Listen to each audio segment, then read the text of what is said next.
4 days, 9 safety experts, 13 presentations, one simple mission: to make diving safer. This is Dan at DEMA 2020. Safety seminars from the pros who know.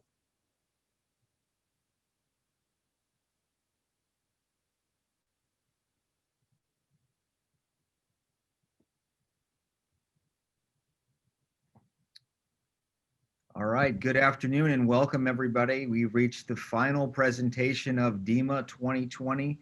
We've had 12 virtual seminars so far this week. We've had 9 presenters. We hope you've enjoyed all the information that's been delivered this week. It's been wonderful speaking and interacting with all of you. For this last session, we have Dr. Frauke Tillmans with us today. She's going to break down the complex effects of diving on cardiovascular function and look into some of the recent research that we've done on this subject. The session is going to be followed by a brief question and answer period. So if you have questions that come up, it's something you think about during the discussion, please put them in the little chat window on the right and we'll make sure to get those answered for you during the session. But first, before I turn it over to Dr. Tillmans, let me just give you a quick introduction. Dr. Tillmans is our research director here at DAN. She has a degree in human biology and a doctorate in oxidative stress. Dr. Tillmans is an experienced public safety diver, scientific diver, and dive safety officer. She came to DAN after working for a stint with the German Navy. So, Frauke, thank you for being with us here today. I'm sure your presentation will be great. And with that, I'm going to turn that over to you to get started. Thank you. Steve, thank you so much for that introduction. Thank you everyone for tuning in today. I'm thrilled that I didn't only get to open DEMA 2020 virtual for Dan, but also to close it up. So bear with me. I hope you will get as much out of this presentation as I do. Thanks for tuning in. And what I'm trying to do now in the next 45 minutes or so is to make you aware of what cardiac health issues might also be an issue for diving, or what cardiac health in diving actually means. And I'm going to talk a bit about research. So let's just get started. So what are we going to talk about today? I want to convince you that cardiac research is one of the most important things that we can work on in diving at the moment. How am I going to do that? I am going to start with the basics so we all know what we're talking about and we're all on the same page. So the normal working heart, just the basics, no rocket science.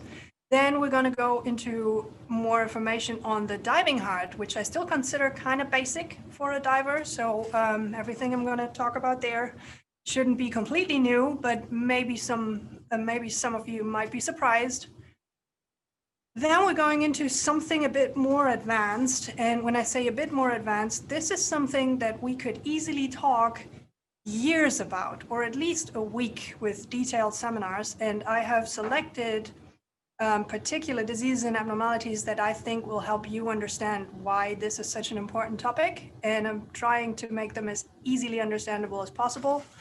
Then I have a few action items for you. We're going to address risk factors for cardiac health. And then I'm going to briefly take a moment to talk about the cardiac study we've been doing for the last 8 years and what came out of there.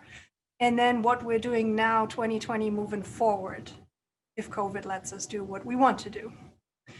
I'm also really excited that I can talk a bit about the research funding that Dan provides to scientists that have ideas how to increase diving research worldwide, and some other Dan research projects that you might be able to participate in.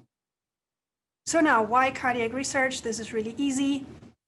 Coronary heart disease is the leading cause of death in Western civilizations. And by Western civilizations, I mean mainly Europe and the US, but all other countries are following our example, our very bad example. So this is something that cannot be discussed away. 1 in 4 scuba diving deaths is somehow related to cardiac causes. That is something that that has been published for years and years, and that doesn't change depending on which publication you look at. This one was published 2008, but there have been numerous cardiac health papers in diving since then. Depending on what you look at, it's 1 in 4 to 1 in 3 scuba diving deaths that are related to cardiac issues. Then we're faced with an aging diving population, and you might all have seen that before or experienced it yourself. When you look around you in the quarry or at the quarry or on the boat.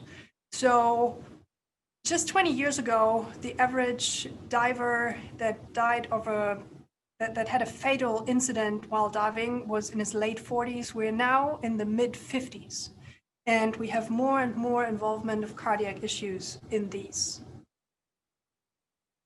And then you will probably read about fatalities and incidents, and you will hear, well, the victim died of drowning. Well, while this is true, that might have been the cause of death, you would want to consider that there is always a trigger that leads to whatever happened, and then there's usually a disabling condition. So looking at data that hasn't been published yet, but that will be available to you in the next annual diving report once it comes out, is if you look here, how many causes of death are attributed to drowning, this is significant. Cardiac were only 4 in all of our in all of these cases, and IPE, immersion pulmonary edema, which is a cardiac issue in itself. But still, the drowning will always take the lead. Now, if we look at the disabling injury, so something that the diver might have had before, then unfortunately a lot of those are unknown, but then the first thing that pops out is that all of a sudden heart issues and cardiac issues become the lead problem. And again, immersion pulmonary edema following closely. So with this being said, what do you need to know about the normal functioning heart? Heart physiology is kind of simple, but also very, very complicated, and you will probably understand what I mean by that when I keep talking. The heart in itself really just is a very sophisticated electric pump. So we have a few knots here that send electrical signals, which will cause the heart muscle to pump, and if done correctly, this can be shown as the sinus rhythm. We call the sinus rhythm in an EKG. If done correctly, it should look a bit like this.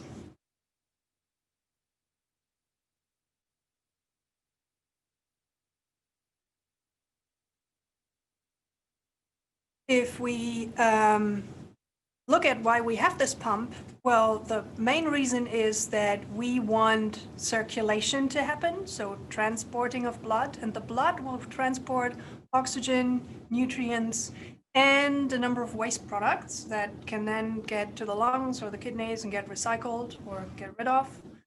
And the first thing that the heart is going to perfuse is the heart itself. So once we have this pumping action, the very first thing that is going to happen when the blood comes out of the heart into the aorta is some of it will go into the left and the right coronary artery to perfuse the heart muscle and to keep the heart muscle pumping. Why would you want to keep it pumping? Because you have a 24/7 contract with your heart, and per beat, this heart will pump about 2.4 ounces of blood, or 70 milliliters for those that speak metric. And if we look at 60 to 80 beats per minute at rest as an average, this leads to a cardiac output per minute of about 5 liters to 1.3 gallons of blood. Over the course of a day, and this is still only at rest, you will get to 1,900 gallons Per year, that is 700,000 gallons, and per lifetime, and this is calculating something like 80 years, if you can still picture this number, 48 million gallons of blood being pumped by your heart, you realize why this is so important. 60 to 80 beats per minute means that it beats exactly that many times per minute. Does it? No, it doesn't. Your heart rate is not constant. So while the textbooks and your understanding will probably be like this, is that it is constant, it is really not. There is a variation in the time interval between the different heartbeats. And this is not increase in heartbeat due to exercise. This is just a physiological response. So in reality, it looks more a bit like this. Your Apple Watch might tell you you have a heartbeat of 76 or a pulse of 76 beats per minute. But what a sophisticated tracker or a physiological monitoring device will tell you is it varies from one beat to the next, 70 beats per minute, 76, 83, if you extrapolate it. This is important information. Why? Because it is used for monitoring. Heart rate variability is something that will tell you something about your stress level. It will tell a fitness coach something about your performance, about your fitness level in general. It will talk about, it will be influenced by fatigue or recovery, how you've been dealing with stress. And it is a good indicator for physiological age. And we're going to talk about what physiological versus chronological age is a bit later in the talk. What it really does tell you is something about your autonomous nervous system. So the switch between the fight or flight, being ready for everything response, which probably kicked in for me when I started giving this presentation, and the growth and repair or the energy conserving system, which is the one that you will experience during diving, for example, if everything goes smooth. The higher the variability is, the better it is usually. So a higher flexibility in your heart to adjust to overall conditions is usually better. Leaving all this behind now, this was hard and dry conditions. We're now going to go into the hard physiology while diving. And the first thing I want to talk about is how does immersion affect you? Immersion puts you under a pressure gradient. That means that blood from your extremities or from everywhere really will be shifted towards your chest cavities. And this can increase the blood volume that is pumped through your heart of about 700 milliliters that all of a sudden are not in your extremities anymore, but they are now in your chest. And this is additional work for your heart. There's also baroreceptor activation. So your whole body has a ton of receptors that will activate when you enter the water, and this will decrease your sympathetic nervous system, which in turn will lower your heart rate, but it will also increase kidney function. And I'm pretty sure that especially dry suit divers without a P-valve will know what I'm talking about. The next thing you want to consider is cold. So when you are cold, when I am cold, this leads to peripheral vasoconstriction. Again, fancy words. So peripheral, somewhere in the extremities, away from your heart. It leads to a constriction of your blood vessels, and that leads to, again, a blood shift into the chest or into your thorax, which then leads to increased resistance, so a higher blood pressure. That is what cold exposure is going to do to you. Speaking of higher pressure, pressure in itself is something that you want to consider. Yes, we've talked about baroreceptors, but especially the gas that you're breathing, the higher the PO2, the partial pressure of oxygen, the more vasoconstriction you will have the more increase in blood pressure you will have, and the lower your heart rate will be, in theory, if you're not adding all the other factors to it, including the exercise and swimming against the current and so forth. Now, possibly because you are exercising or you do breathe different gas mixes or you're on a rebreather or whatever happened, you might have an increased partial pressure of carbon dioxide, and this will increase your blood flow to the brain. And while increased blood flow to the brain is generally probably a good thing, you need to consider the risk of oxygen toxicity while this is happening if you are diving hyperoxic gases. This is just a side information. Then another component of diving and the heart is stress. So obviously the Western civilization is under a lot of stress anyway. The pandemic hasn't really helped, but now, especially in diving, once you are under stress, picture you have just done a sheer air ascent with your buddy who is absolutely out of breath and is in no condition to swim back to the boat, and you are now towing him to the boat. What has happened is there is a switch from your parasympathetic nervous system to your sympathetic nervous system. So the energy conserving, the everything was fine system switches to fight or flight, ready for everything. And this will, stress in general, but this especially will increase your risk for arrhythmias. And I'm going to talk about arrhythmias in a second as well. And then the last part I would like to focus on is exercise. Why is exercise important? Exercise is important for everything in diving. Fitness is the main key to keeping stress and bad things happening away from you.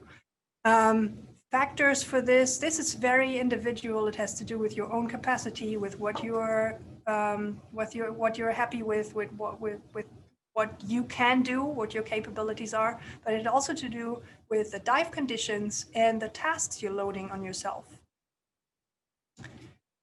Putting all this together, what you really want to keep in mind is when you are diving and when your heart is diving, it is really constantly working on trying to keep this parasympathetic and the sympathetic nervous system somewhere in a balance. With this in mind, keep it all in your head somewhere, or put it to the side for now. We'll come back to that later. We're going to a few selected diseases and abnormalities that you can find in the heart. And I'm going to apologize now to every cardiologist in the room. I might not be up to your standards with everything I'm talking about today, but I've tried to make it as simple as possible. Ischemia means inadequate blood supply. This can happen through atherosclerosis, which is something that a lot of people have, and it's partially hereditary, but a lot of it is lifestyle. So what you see here is the normal diameter of a blood vessel. If you have things that clot up this blood vessel, then at some point there's going to form a blood clot, and that will reduce the diameter of your blood vessels, and that means whatever comes downstream from there will not be supplied with oxygen anymore. That means inadequate oxygen and blood supply. While this can happen anywhere, it is especially critical in myocardial infarction, in the heart muscle. This is what you know as heart attack. How does a heart attack work? So the normally functioning blood vessel, the coronary arteries, once they clot, this will lead to a oxygen deprivation in the tissues following, and this will lead to the the heart not being able to function as it was. So the muscle will not be pumping.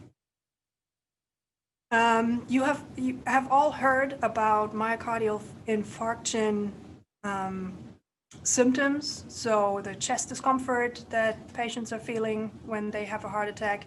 It will stay for a few minutes. It can be very uncomfortable, a pressure, a squeezing, a pain.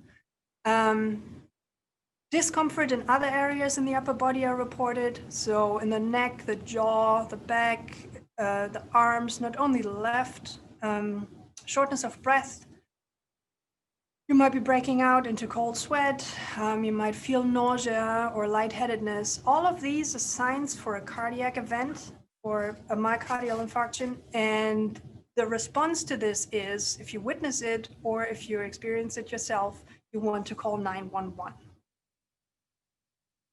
Moving on to structural changes, one of those that are of significance are valve disorders. So while usually the valves between the atria and the ventricles of the heart are reducing or are closing completely, which will prevent blood going back into the atrium.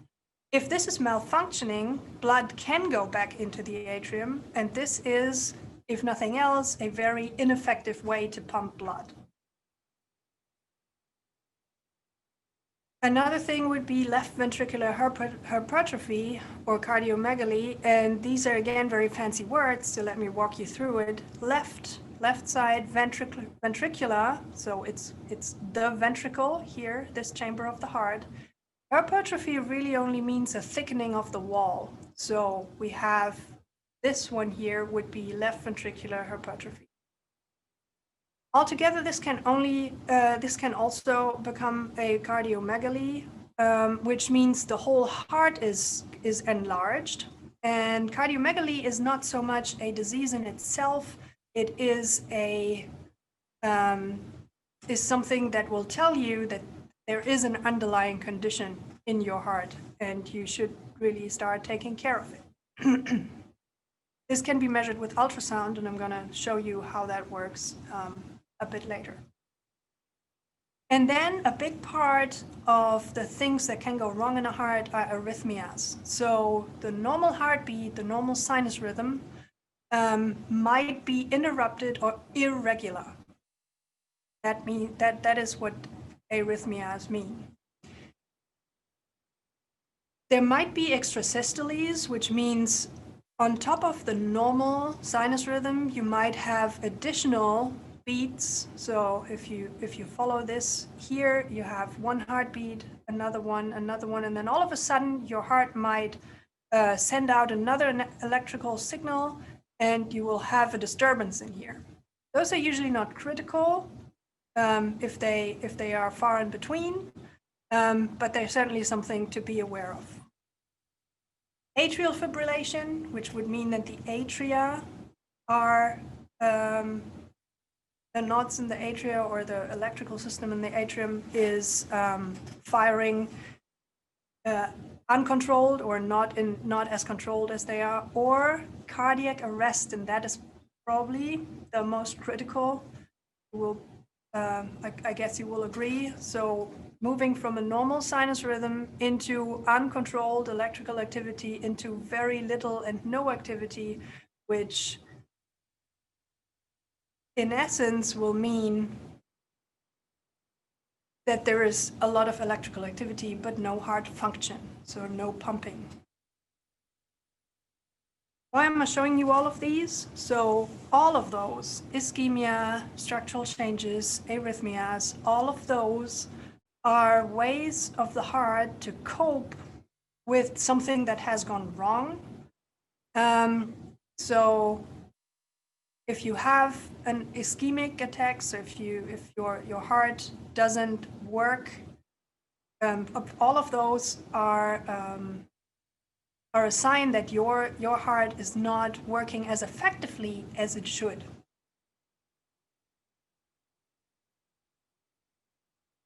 With that, we're moving to why all this happens and what you can do about it. So there are obviously a few risk factors that you cannot do anything about. And those would be your ethnicity. You will not change that. You will not change your gender as much as you try. I will hold off on the age because I do have an idea about that. Previous heart attacks cannot be undone, or previous strokes, and obviously you cannot do much about your family health history. But there are things you can change or that can be influenced. And those, for example, are age to a certain extent. I would like you to appreciate that there is a chronological age, which you will not change. That is the one that's written on your passport. You were born in 1975. That means you are and will be 45 for this year.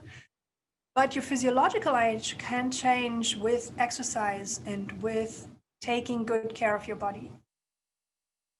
High blood pressure is something that one can work on. Bad cholesterol, high bad cholesterol. I'm not going to go into all the hyperlipidemia discussions on low density cholesterol and high density cholesterol. Just keep in mind that there are certain things that are better for you and some that are not so good for you in your diet. Diabetes is something that can be mitigated. And atherosclerosis is also something that can be mitigated by exercise and a healthy lifestyle. And there it is. In all of those, I'm always talking about lifestyle. So let me speak a bit more about that. What can you do to assume a more healthy lifestyle? You can quit smoking.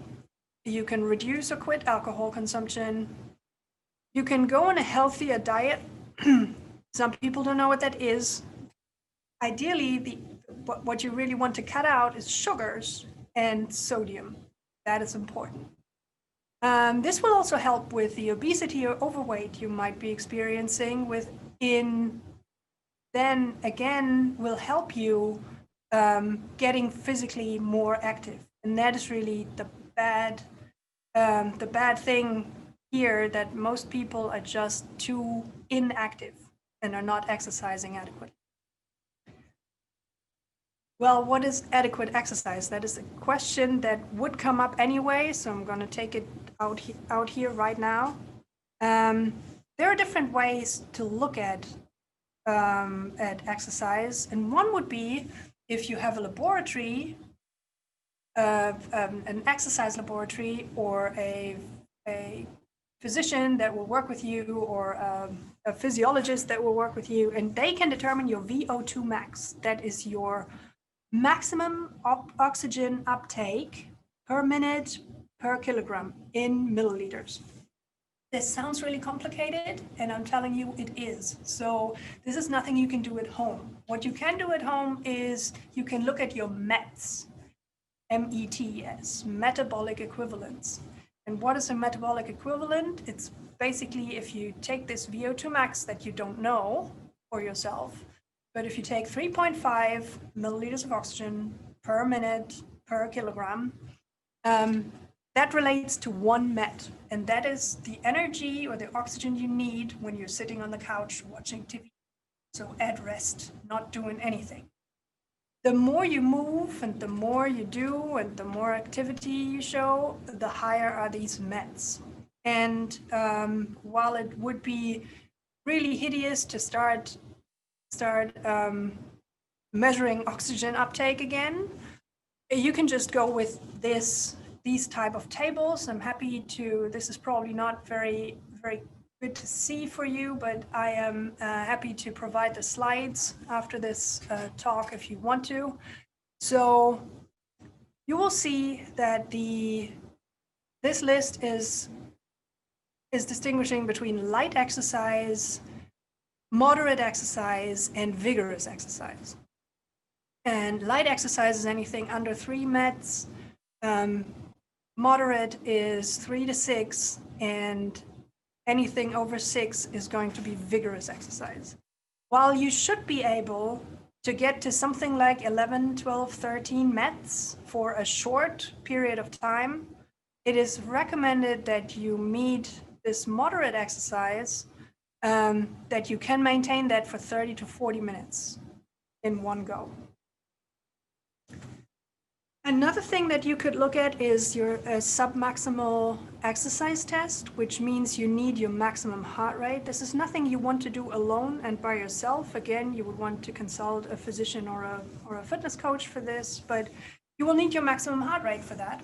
and that should be 220 minus your age. You can all calculate those for yourself or your spouse or whoever else you want to calculate that for. And what you do with this is you calculate percentages. So if someone, I'm not going to tell you what mine is, but if someone was around 180 maximum heart rate, 220 minus 40, yeah, sounds about right. Light exercise would be anything that is 50% of that maximum heart rate or lower than 50%. So anything under 90 beats per minute. Moderate exercise would be 50 to 70%, and vigorous exercise is 70 to 85%. If this is still too complicated for you, I have some solid advice and action items for you. It is recommended that you engage in moderate intensity aerobic exercise 2.5 hours, 2.5 hours per week. 5 hours is better if you want additional health benefits, but 2.5 will get you at least in a ballpark that will reduce your risk of a lot of cardiac issues. To add a bit more fun, sprinkle in 2 days of muscle strength exercise. But this being said, know and respect your limits. This is very important. You need to start slow. You need to increase intensity gradually. And you want to consult a physician and ideally a fitness coach and nutritionist if you're going from couch to marathon. This is not going to happen in a day. Consulting a physician, fitness coaches, nutritionists, health experts is important because as much as Google will tell you about it, and Wikipedia is a great source for some things, they do not have a multi-year degree in medicine, exercise physiology, nutrition, you name it. Just a quick reminder, if you want to do something for yourself, start with walking. 2.5 hours of walking per day, per week won't kill you. So maybe start with that and see where it leads you from there. So now let me talk a bit about the study that we've been doing. And this is really just a quick overview, but I'm happy to send you more information if you're interested. What we did is a study on left ventricular hypertrophy, and those who have followed the talk until now know what that is. So left chamber of the heart, wall thickening, and risk of sudden cardiac death, you all know what that is, in older scuba divers. And older scuba divers, please don't kill me. It's probably good that we're not doing this in person today. Older scuba divers with anyone the age over 40. What we found in our population was we found a higher than expected prevalence of arrhythmias in these subjects. And we found those in EKGs that we were taken before and after the dive. We took some of them during the dive, but we're still figuring out ways to deal with all the artifacts that you will have just through the pressure and the water contact. So this is something we're going to keep investigating. What we also found that the divers with more arrhythmias had increased left ventricular mass and wall thickness. So while this isn't a surprise, this is certainly something to keep in mind. And it is also something that we have seen in fatalities before, because we see a lot of fatalities where the subject had either a left ventricular mass increase or cardiomegaly.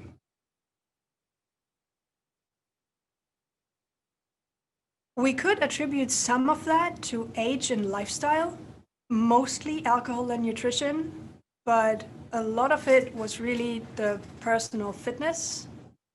And you will hear me say this for every study that I ever talk about. This was a very exploratory study, and it was just looking at a big ballpark. What we now want is to focus on very specific topics in here. So further research is needed. What is this further research going to be? We updated the study in 2020. It's now going through ethical review. with some of the changes we've been implementing, and we want to add more stress, and that is why we are working with the public safety diving community. Why are we working with public safety divers now? There's a variety of ages, fitness levels, and shapes, if you follow me. What they also do is they have very demanding dives physically and mentally, and are usually mission driven. So while the normal recreational diver can choose to go on a dive that looks a bit more challenging than he wants, these divers usually cannot. Plus, they're carrying a ton of heavy equipment, dry suits, full face masks, if everything is done right, communication. So this is something that certainly adds stress. And we've opened the study to not only 40 years and older, but all ages. What we're also putting in here now is immersion monitoring devices, which means that we're looking at heart rate, we're looking at heart rate variability, we're looking at EKGs, we're looking at all kinds of physiological parameters that we can measure with readily available devices, for example, smart rings or smart shirts, fitness trackers, dive computers. One has just been released that will measure oximetry. We're very, very much looking forward to implementing those, or to including those in the study. And we might open this up to potentially other groups. Given the pandemic and our current situation, how much we can travel and work, this is probably not going to happen in 2021. Now we have started this. We did our first experiment in just a month ago. And if you or your public safety dive team are interested to participate, you have an upcoming full day training event that mimics ideally what you would usually also be faced with during a call or a mission. And you have about 5 additional hours in that day that we can use to get our measurements done. Then we are happy to come out with a team and work with you. Please send an email to research@dan.org if you're interested, and I will get back to you with the specifics. Now let's take a moment to talk about cardiac health and diving and the research grant that Dan is putting out. So this grant is an homage to Alfred Beauvais, a very, very good colleague that has been working with Dan for a long time, passed away last year.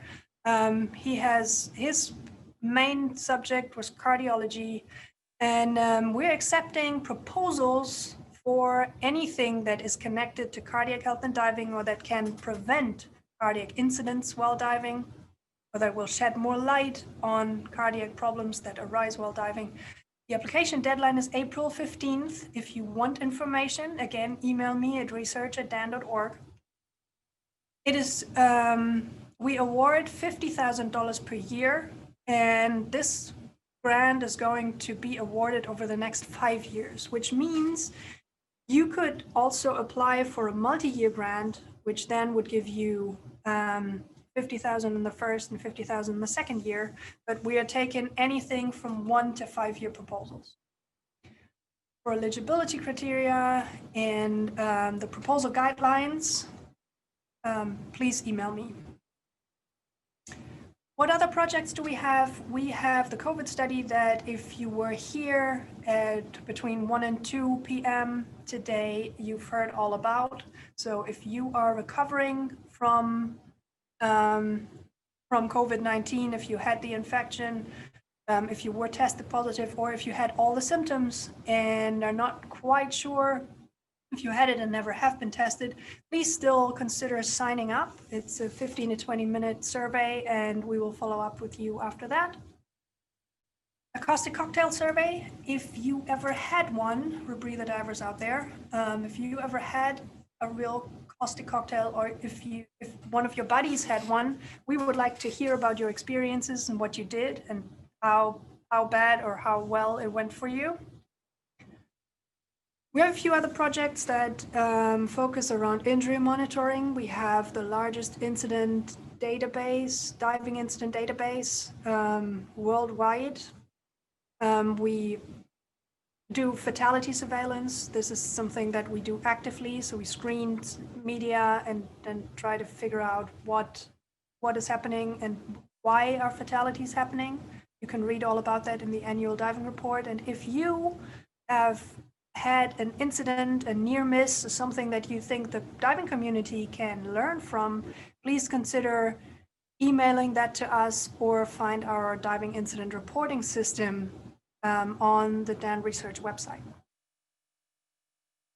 There are still a few unanswered questions about bubbles, and that is our second main focus area at this point. We have a few collaborations running with the University of North Carolina. Which devices are best used to detect bubbles? There's, especially in the field when you don't have a whole laboratory around you. Then there is inter and intra-subject variability, which means that some divers bubble more and some bubble a bit less, and some don't at all, but this might even change from dive to dive. And as long as we don't know what this is, we need to be very skeptical how much a dive algorithm in your computer can actually tell you. And then stay tuned. Within the next 3 to 4 weeks, you will probably hear and see on social media that we are looking for volunteers to count bubbles in these videos. So you've already seen it running, but I'm going to try to start it again. So you can imagine that if one person starts counting these kind of bubbles that are going through the right heart here, this is going to take that person a long time. But if we have a lot of people that can help us, this will hopefully speed up the process and will help us get more efficient in our work. With this, we're almost at the end. If you haven't taken away anything from my talk today, then please keep these in mind. Stay active. Go to your annual physicals or self-evaluate yourself before dive trips. The RSTC form that has just been updated this year is a very, very good way to see where you stand on your physical fitness. Don't exceed your training and your body's limits, and that is really the most important that I can tell you today. Just as important as get trained, stay up to date, and stay active, and try to give your heart what it deserves to keep up with this 50 million gallon contract that you have with it. Educate yourself and your team members, and can't help it, but please wear a mask and wash your hands. Stay away from people, or 6 feet is still a good distance. And if you want more information on anything that I've talked about today, but you thought, okay, that was a bit superficial, I want more and deeper knowledge on that, there is a health and diving reference series that we have on our website. You can read it online. Here's the link to it. Happy to share it with you. Or you can watch the webinar series that came out of it, which was done by Dan Southern Africa, a very informative webinar series that I highly recommend. This being said, if you have any other questions that I haven't touched on today, if it is medical, email medic@dan.org. If it has to do with research studies, email research@dan.org. If you need any other medical information, we have this information line active Eastern time, 8:30 to 5. Please consider calling. Our medics will be happy to assist you. With that being said, I am thrilled that so many people made it this Friday afternoon or midday or night, whatever time it is in your time zone. I would like to extend a very special thank you to all our Dan members, our business members, our pro members. Please keep up the good work. Please keep up your insurances and memberships. We depend on it. You keep the lights on for us. We couldn't do what we're doing if it wasn't for you. Thank you so much for listening. Great, Dr. Tillmans. Thank you very much for that presentation. And that concludes the structured portion of the presentation today. We have a few questions that were posted in the chat forum here. And if you have any additional questions, anybody out there still with us, if you got any more, please put them in and we'll try to get these answered in the last 15 minutes or so that we have. So we've got a question that came in from Christine. Her question is very short. It just simply starts: ascending aorta aneurysm, any thoughts on continued diving? My initial thought is no, don't continue diving. A more detailed answer, I would refer to our medical team. So please send this along as either an email or call our medical hotline. They deal with these questions every day and are much better equipped to answer this. Okay, I've got another one here for you. It says, what's the difference between the mammalian reflex and immersion diuresis? I don't know if I'm not pronouncing that correctly, so forgive me for that one. Okay, so the mammalian reflex is, so it's all somehow intertwined. It's not that one is completely separated from the other one. The mammalian reflex is you put your head or your face in cold water and your heart rate will decrease. Your receptors on your face will start changing a variety of physiological factors, and that will include the activation of increased kidney function, which then will lead to the diuresis. So in the end, part of the immersion diuresis is that you are immersed and you have these baroreceptors, and everything that is in the periphery of your body is pushed towards the center and then also pushed through your renal system. But the other part that contributes to it is the switch from sympathetic to the parasympathetic system. Does that help at all? I hope so. Okay, and I've got one more here, Frauke. It says, are you still using the Aura ring to track data?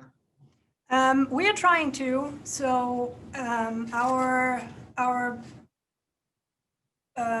endeavors with the Aura ring and the motive ring that we have been using showed that underwater the signal is not the best.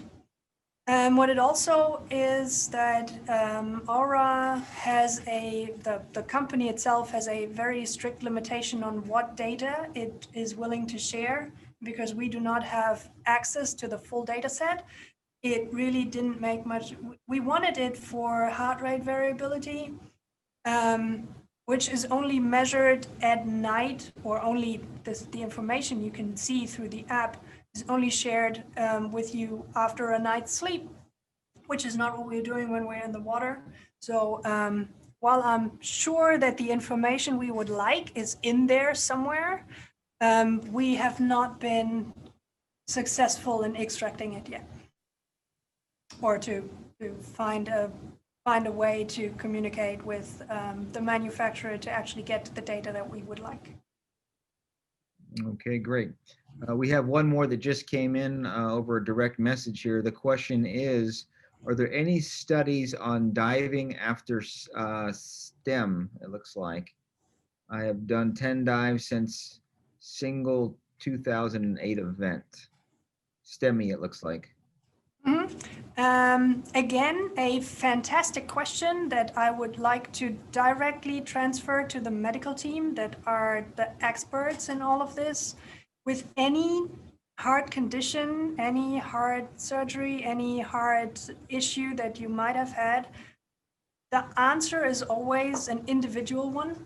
So you need to go to talk to your physician. You should talk to our medics. You need to consider everything, and what is going to happen for you is something that really only pertains to you. So if I would now go out and say, yeah, no problem diving with that, then I would have 50 people that go diving, but for them, it might not be the right thing to do. So I'm going to hold off on any of that and say, please contact our medical department for that. All right, great, Frauke. That's the last question that I have. So we'll give folks another minute or so before we start wrapping up. But just want to say thanks to you for taking your time today. Thanks for a great presentation. Hopefully it was informative for everyone. And just wanted to reiterate what she said a little earlier, is that we thank all of the DAN members, the DAN professionals, the businesses out there that have joined us this week and shown your support through these virtual seminars. You know, it's a very different format than we traditionally have. We love seeing you obviously at the show every year, but unfortunately the circumstances of the COVID and the kind of the world situation is making that a little difficult this year. But you know, with your support and you being here, you help us make diving safer. So that's about all that I've got, and that's really the end of our week. We've had a fantastic week. We've had hundreds of professionals, recreational divers, businesses join us this week for our presentations. I'd like to say thanks to all of our speakers. We've had 9 very knowledgeable speakers, 4 days, 13 presentations. Hopefully brought you all some great information. So if you have any additional information that's specific, you can reach out to us at research@dan.org. You can also call our medical information line at 919-684-2948 during normal business hours. We don't suggest you use that for an emergency, but if you're looking for non-emergency information, that's the place to go. So thank you all again for joining us. Hopefully we'll see you all in person next year. And until then, safe diving, everybody. Thank you. 4 days, 9 safety experts, 13 presentations, one simple mission: to make diving safer. This is Dan at DEMA 2020. Safety seminars from the pros who know.